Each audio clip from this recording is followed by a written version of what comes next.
Shalom, selamat pagi. Salam dalam kasih Tuhan kita Yesus Kristus.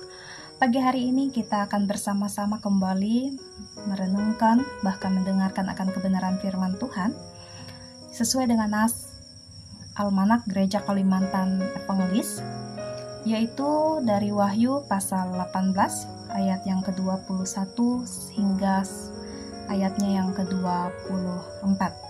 Namun sebelum kita renungkan kebenaran firman Tuhan, mari kita bersatu di dalam doa. Mari kita berdoa. Allah kami yang baik, saat ini ya Tuhan, kami boleh merasakan kebaikan-Mu dalam sepanjang kehidupan kami.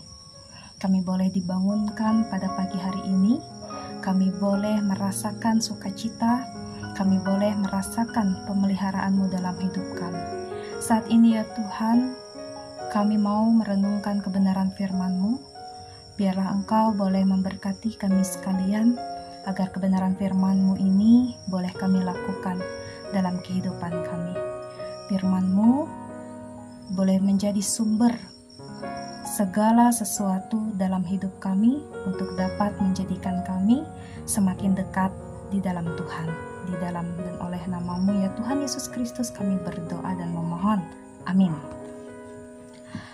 Wahyu pasal 18 ayat yang ke-21 sampai dengan yang ke-24 dengan perikop Babel tidak akan bangkit lagi. Inilah firman Tuhan.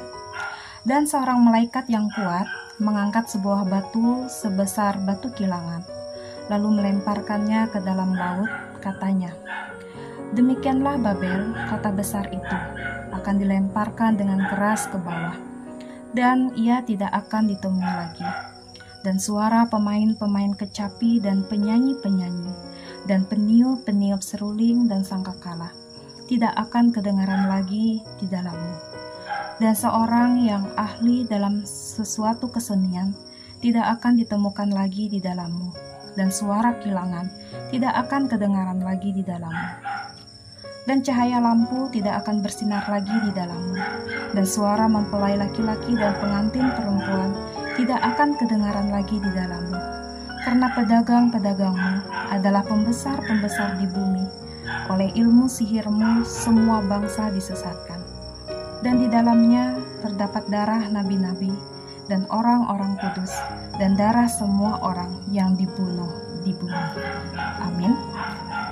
Saudara yang dikasihi dan diberkati dalam Tuhan kita Yesus Kristus, dalam Wahyu pasal 18 ayat yang 21 sampai dengan yang ke-24 ini menceritakan kepada kita sekalian bagaimana jatuhnya Babel, sehingga dikatakan bahwa Babel tidak akan bangkit lagi. Tentu kita tahu bahwa Babel ini merupakan ibu kota seluruh dunia. Ia menjadi pusat kerajaan. Babel adalah suatu simbol daripada persekutuan dunia yang memusuhi Allah.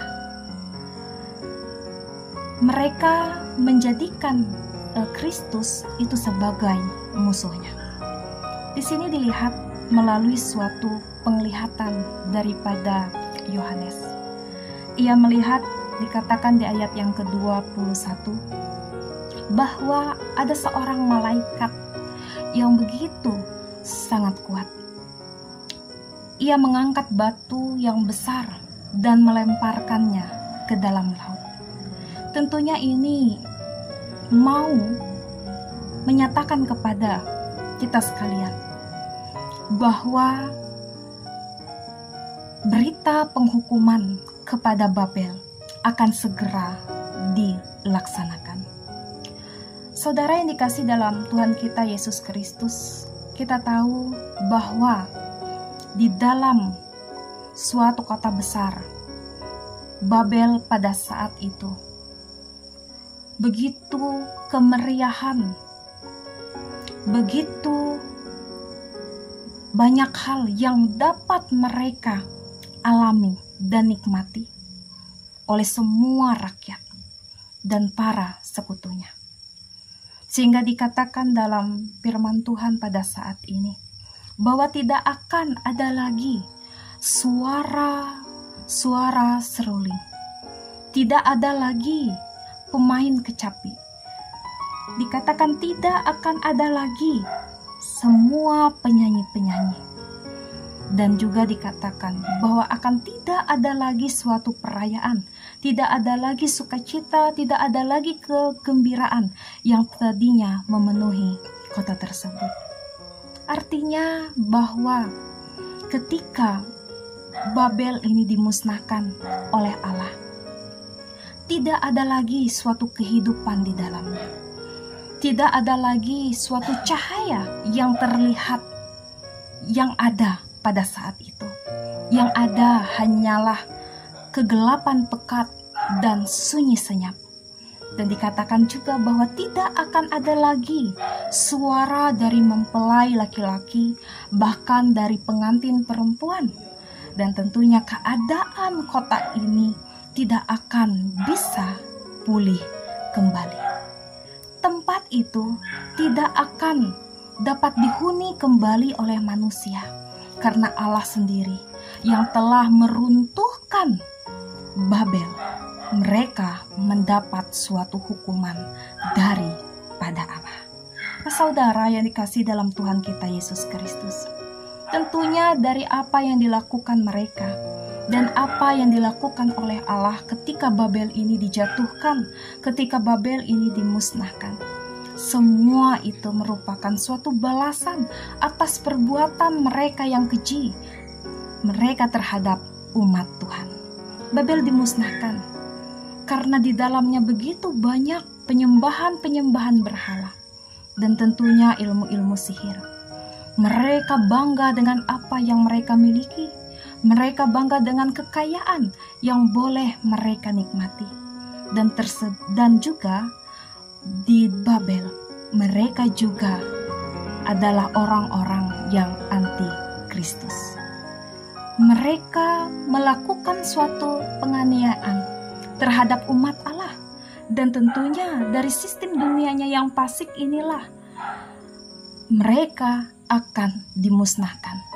Dan dikatakan di dalam Wahyu pasal yang ke-16 ayat yang ke-14 bahwa akan ada suatu perperangan pada hari besar, yaitu hari Allah yang Maha Kuasa apabila Kristus datang kembali ke bumi.